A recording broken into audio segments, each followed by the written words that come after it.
This is the Andressegovia Show.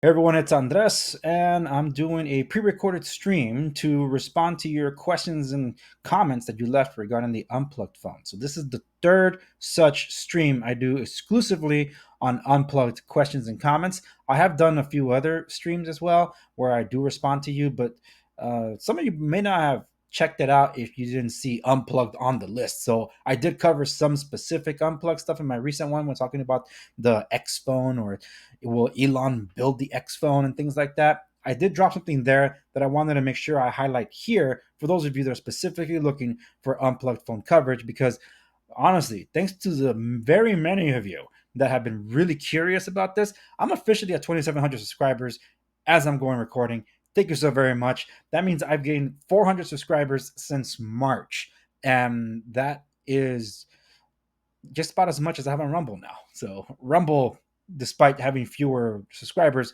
I have just about as many views. So hey, I love being wherever I can, and the audience, wherever you are, I try to be in as many places as possible, as I'm about to show you here on my website before we get talking about these questions. So I made some changes to the website. So the header still looks about the same, but when you scroll down, my latest episodes are up. So this is the podcast through Spotify, and then the video centric stuff. So I usually highlight the latest episode in a bigger thumbnail, and then the most recent episodes would be down below. So here are the couple other streams that I did about BlackBerry. I covered Unplugged Phone on that one too. Elon versus Apple, the X phone. I talked about Unplugged Phone on there too. Then these are the podcast quick hit buttons. These are not everything, but you can see the full list of directories by clicking here. And right above it will be the show notes. So you can go to the show notes here or go to the top navigation and hit the blog. So you'll be able to pull up where I leave the links to everything that I talk about. So when you get there, you'll be able to see all the posts that I've made and also gets the quick links on the show notes, such as whenever I interview somebody and they drop their plugins, you'll be able to find them through there. So I'm going to stop sharing that one and get back to here. I'm tired. I had a long session recording and interviewing with Natasha Owens. So stay tuned for that. I'm dropping with about 24 hours from when I'm posting this. So stay tuned. I do not know if YouTube is going to like that interview so much. So make sure you're following on Rumble because that's where it will definitely be. Yeah, but we'll see. But anyway, I have some comments here that I need to get through because these just keep piling up. Some of you have left questions about certain things. Others of you have left comments about Unplugged Phone and some feedback about my videos. Thank you very much. But there's some of you have asked for follow ups, and I think that's very important. And I am noticing that. Just know that when there's replies to a thread. So if there's like a comment, if whether it's I initiated the comment or there's an original poster that's somebody else, and I tend to chime in there. If you're replying to me, it's not the same notification on YouTube as it is for a new comment, where I'll immediately get hit and it'll highlight it on the window for the studio for those of us that know how to work these things. And whenever it comes to any replies to the threads, that's why sometimes I respond to you later than when you post it. I like to respond as quickly as possible to people that are chiming in. But if it's to a thread, I might get a ping or it might be an email form, but the app won't tell me that I got responded to, or it might, but it disappears and there's nowhere to get it. I would literally have to open the channel comments and mentions and then scroll down to find the threads because if I put either help or review, maybe it'll show me. But if I go to published, but I haven't responded to, it's not going to pop up because with threads, it doesn't work the same way. So just letting you know that some of that has happened. Some of you have asked for follow ups. I haven't seen them, but to one of you, I did see it. And so I wanted to respond to you and I wanted to highlight for everybody else here. The question was, why will Unplug not release their source code? And to that, I responded. This is an older comment from weeks ago. And I responded to that by saying, I'm in talks to interview the CTO of Unplugged. Stay tuned. To which, after a couple of weeks, then I get a follow up to that asking that this probably might not happen. And for professional integrity, I should address it. So let's see if I find that thread because I want to read the comment right. These phones don't work. I might answer this question again for some of you. Oh, yeah, this other one too. Yeah, I'm finding stuff buried. Okay, so I do have a lot of things to respond to some of you here, and I just can't seem to find it. It's a buried thread. So let me, I guess, respond in a paraphrase. So the quote was, because it's been a few weeks, that the user feels that this interview will not happen, that they suspect it will not happen, so therefore I should respond to this for professional integrity. And I agree. Thank you very much. It just so happens that these things don't just happen overnight, especially when the person in particular here is not on the same time zone as I am, and we're both trying to work out our busy schedules. But hopefully, if all goes well, I will have something for you at the beginning of July. Now, I'm still in talks, and if those talks fall through, I will let you know. So that's how I responded, because I'm still in talks. But if they don't happen, I will tell you they won't happen, because I don't like. I'm not going to be like Unbox Therapy or these other YouTubers that would then say something, make an announcement, they're going to do it, and never address it again. That goes the same for Steven Crowder, someone that I tune in regularly. I'm a Mud Club member, proudly. So, but sometimes they make an announcement and never make a follow up. It's like, dude, what the flip, man? Like, we're the paying audience. We deserve an answer. So, yes, I'm calling out LWC here, because that's not fair to the audience. I will not steer you wrong. If it's gone too long, like it has been about 2 or 3 weeks since I mentioned that I might have the CTO on and no other updates like that, well, be welcome to follow up, because I will respond as I did, and I'm doing so publicly here in case for those of you that didn't see, because that is the number one question. And there is that post from another user here too. Where is it? Uh, Something along the lines of the source code, and I want to read this other one too, because I think you guys need to know. Um, it's the do not buy it. They're not releasing their source code. So I there's some people that have been talking about Unplugged, and I think I ask for the links to these resources whenever I hear something that either is something that I should follow up on because I didn't hear about it.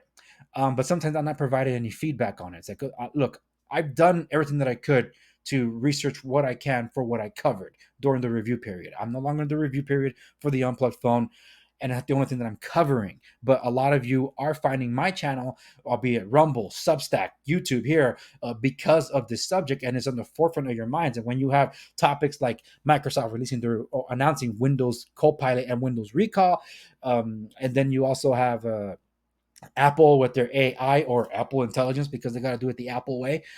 These things do become of a concern. All of them are using OpenAI. That means OpenAI will have access to the absolute widest range of data they can ever get, whether you're an Apple user, Microsoft user, not to mention whoever uses ChatGPT on their devices. It's leaching all this data. That's why Elon was trying to wage war against it. Not only does he have a competing offering with XAI, but it's the whole thing's like, dude, you guys are not going to access Tesla. We're going to ban those things if that's the case, which is why people were like, hey, Elon, you should make your own phone. And if he does, it'll be a de-Googled Android device. That's the easiest route to go through.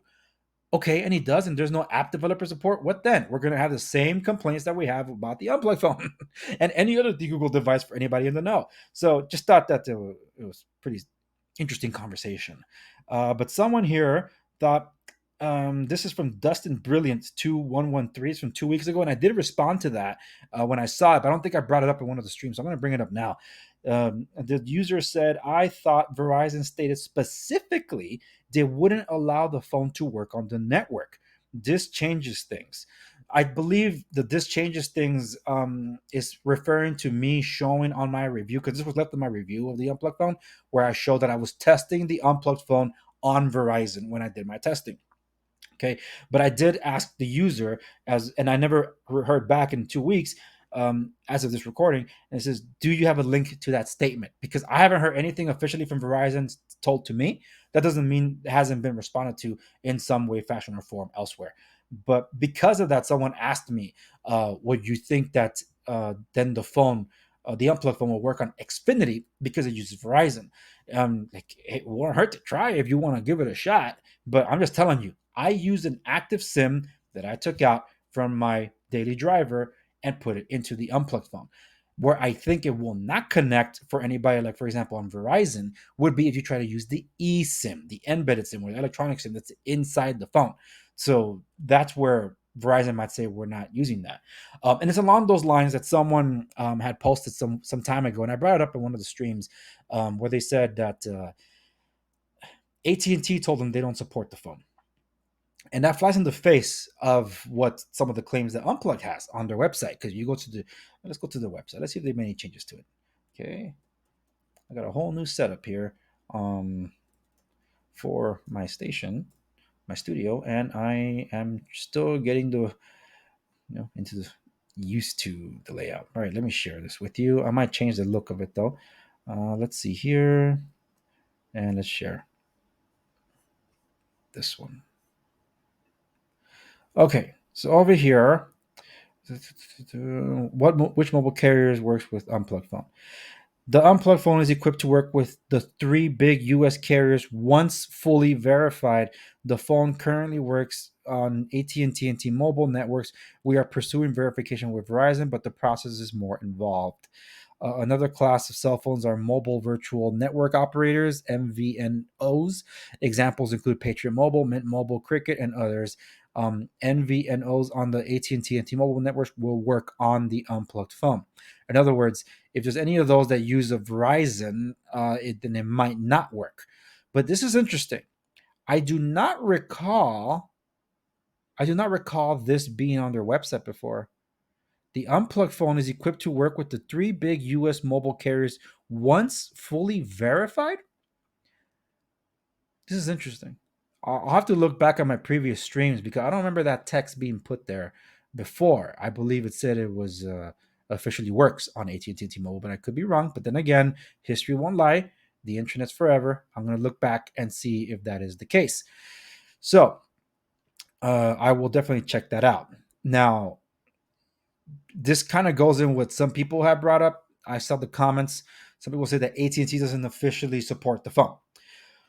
Therefore, they couldn't get any help with the device because I believe this individual had issues with the I think it's the microphone because he said that during phone calls the individual would sound like he was in a tunnel or the individual sounded like they were in a tunnel, and I told them check if it's on VPNs because if it's on a VPN, then that could be it. That if you're running your voice through Wi-Fi calling, so see if you can do it over the air and not use a VPN. See if it gives you the same problem, and it did. And like, well, maybe it could be an issue with the microphone. So he ended up returning the phone, but not after he told me. I'm assuming he told me that the he reached out to AT&T for technical support, and they told him they do not support the Unplugged Phone officially. And I didn't really do much of any follow up with that, but I must say that technically AT&T is right because there's a lot of unlocked phones they don't actually verify to work with theirs because they're not carrying it for sale. See, uh, I think there's a people need to understand that you can't get a device that works on the network. People can go to international markets, buy a device there, dual SIM or whatever, come over to the States and pop in a SIM card from AT&T and T-Mobile. That doesn't mean that T-Mobile and AT&T officially support the said device, but they'll get it working. So that's where I feel AT&T is coming from on that. But that doesn't mean it wouldn't work on their network. It just means that AT&T is not responsible for giving you technical support to use a phone that's technically not rated to be or verified to be on their network. But this whole thing on the unplugged product list, I don't remember reading that line once fully verified. So does that mean they're still, just like Verizon, that they're still waiting for this device to be certified or verified? That is, that'd be interesting, and I will ask that question. I'll pass this up to the higher ups over at Unplugged because that would explain why people have been leaving those comments on my post.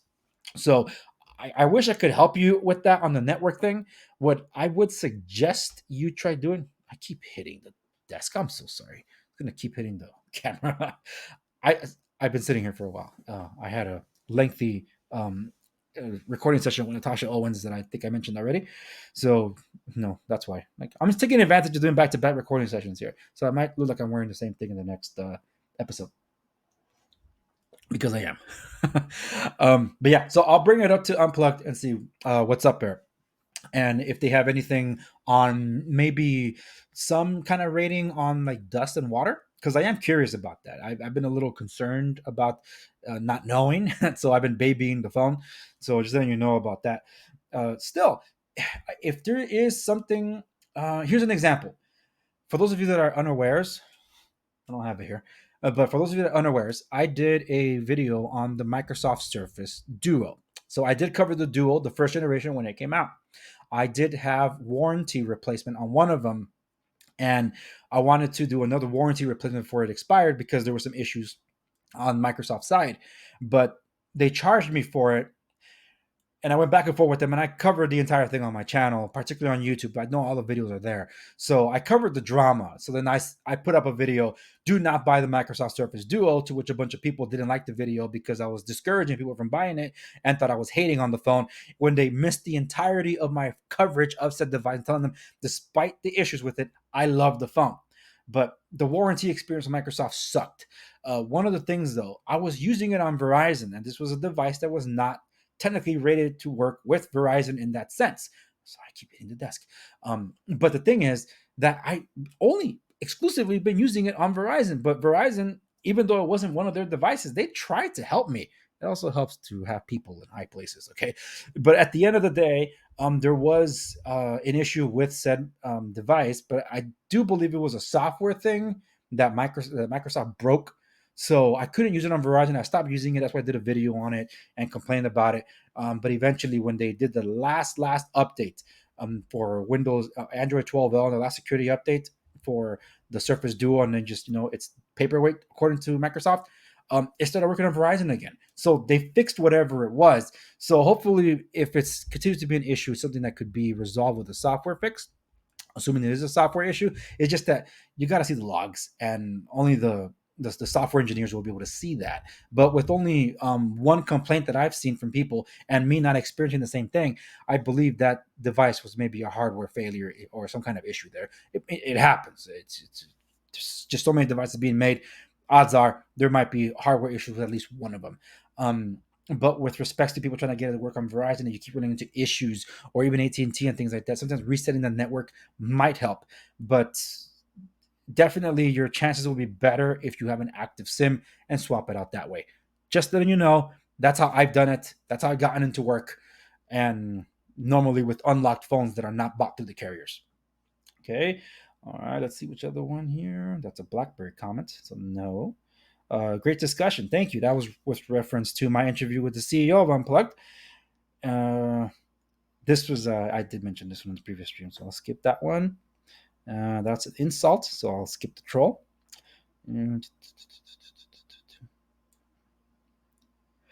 Oh, I'm not sure if I read this one. This is from 9 days ago from Dorky Dickon. Let me pose a hypothesis for you. Some odd years from now, who is to say hackers haven't targeted Erik Prince's Pegasus software spyware phone and find vulnerability link from it into the Unplugged phone? Then there goes however many users' private information and data and whatever compromised. Or what if instead it was secretly selling your data in the disguise of being a privacy phone? Hey, anything's possible. You know what's happening right now with this whole X or Twitter thing? Now that the likes are hidden for other users, that's a feature that was available to Prime or premium users. But now that you can't see it, people are just going around liking, and that helps the algorithm kind of fix itself up to be more tailored to you supposedly. Yeah, but what if they just flip the switch and bring it back? Seriously, that's the same concept here. And I don't think you'll ever be satisfied if you already have these privacy concerns, because another company is telling you to trust them, don't trust that other company. It really comes down to, will you trust them? But I will say this, though. If you have issues, let's say with Amplify, I don't trust them. But you're in a company that's doing the very thing you're concerned about, you should be more consistent with your I guess criticisms or decision makings and things like that, because it is kind of silly. So I don't trust them, but I don't trust these guys either, but they got my stuff anyway. So come on. Well, I did respond to this user I put the clip. I clipped out from my interview with Ryan Patterson. I think the interview ran for at least about an hour, 15 minutes. There's about a 10-minute segment where I asked the hard questions, and whenever I do have questions, I send them his way. So we did have a section where we talked about it, and the same thing with somebody else. This is from Most Toxic Gamer. Don't buy it. It's closed source and therefore cannot be trusted. So I put that same clips like where I asked about the source code. But of course, it's not enough, and I think that's something that maybe the CTO is better at responding to that. So if one or the other comes on my show, um, I'll bring this up again because that seems to be the number one concern from privacy focused users. Although, if you are concerned about the source code, but all you're using right now are closed source devices, then you're a hypocrite. I already responded to this one. So paranoid. Mm-hmm. This one. So Eric Prince, this is from M Chicago 89. So Eric Prince, who worked for the government for decades, created a phone that won't allow the government to listen to us? Probably. This actually leads to the latest comment that I received, though. It's a really good follow up to all of this. Uh, this is from John Dick Dingle Jr. Still use non-private providers like AT&T and Verizon? For those of you that are unawares, you can do the VPN thing. you you can use Signal for more end-to-end encryption or anything like that, but you're still running it through AT&T and Verizon that could then somehow leech in and listen in. So it's like you want to be privacy focused, but you're still on a non-privacy network. It, yeah, it, unless you're building your own network, there is a way. I don't want to plug in anybody, so I'm not going to bring it up. But Rob Baxman, so you know about that. This is from Elko John. I am using an old flip phone and have resisted getting a smartphone because of the privacy issue and because my 77-year-old brain makes learning new things very difficult. Now, with just everything requiring a smartphone, guess I'll have to bite the bullet. Your unplugged phone review in this video is well done, and I am impressed that you answer all the questions in the comments. I am going to view all 17 of your unplugged phone videos before I make a decision. Much obliged for your expertise. Well, Uncle John, thank you so very much. That's why I do it. I try to help people with if they're looking for research, there it is. And because of a lot of you in that same camp just curious about this device, it really has lifted all boats. Like the reaction that's been on Rumble, of course YouTube, but also Substack. It's just been amazing. And through that, I didn't even know some of you are looking for this kind of content over on the streaming platforms like Twitch, Kick, and D Live. So that kind of surprised me. You know where it is surprising that I didn't get any hits? Odyssey. In BitChute, yes, I get hits there often, but not Odyssey. I kind of expected Odyssey would kind of jump on this, but it didn't.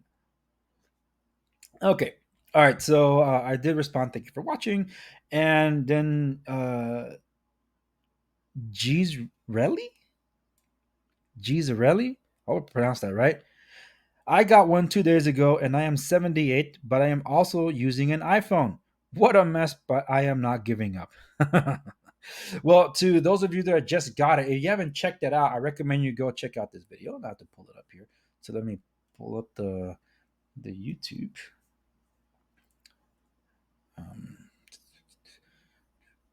Pulling up my channel here.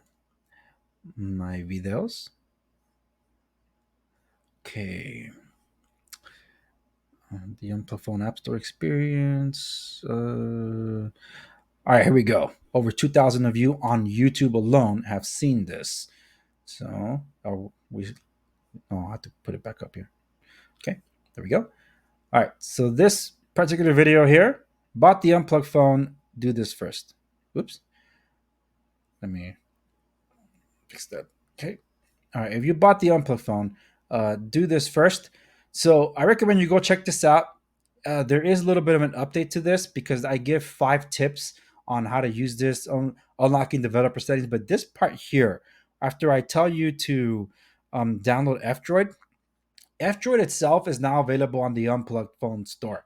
So you haven't seen it yet, you can definitely download it from there. And I did see that they even uploaded the Aurora store onto the Unplugged Phone store. So you don't need to download it from F-Droid unless you want to download it from there too. But the thing is, the reason I say to download F-Droid, besides being the most reliable source for free and open source software for your Android, there is this tool that you still need that is going to be hopefully addressed in a future update. Oops, that's the wrong one. Text to speech engine. So I recommend the F Droid store so you can get eSpeak. So once you get eSpeak from there, you can upload it and use it on your unplugged phone. Even if you don't really need it right now, you never know when an app will require it. So just download a text to speech engine. I recommend eSpeak. It works well with the unplugged phone. I ran into issues trying other ones out. So just giving you the heads up. That's primarily the reason why you want to get it. I wouldn't be surprised if this was already uploaded to the Unplugged store, but I haven't checked it before I went recording this. So just letting you know about that. Okay. All right. So I think I'm going to close out with the same way I closed out the last stream that I did with respects to this. And I must say, remember, for those of you that have watched my other streams, thank you so very much. For those of you that have, the reason I am doing this from the studio and I gotta do it pre-recorded is because I wasn't able to time this one. I didn't plan for it. I just had an opportunity, extra time, because I had a recording session. And once the recording session was done, I'm like, I still got some time. Might as well take care of this because I've had some streaming issues and I wasn't entirely sure which one was it. One of the first streams that I tried doing it with the whole new setup at my home gym, it was a StreamYard issue. And then the second time when I did it through Rumble Studio, it worked. So when I tried it yet again running StreamYard through Rumble Studio, it worked out better. But for some reason, the audio was crapping out towards the very end. It sounded like I was in a tunnel for some reason, despite the fact that if I were to do voiceover stuff, it sounds amazing.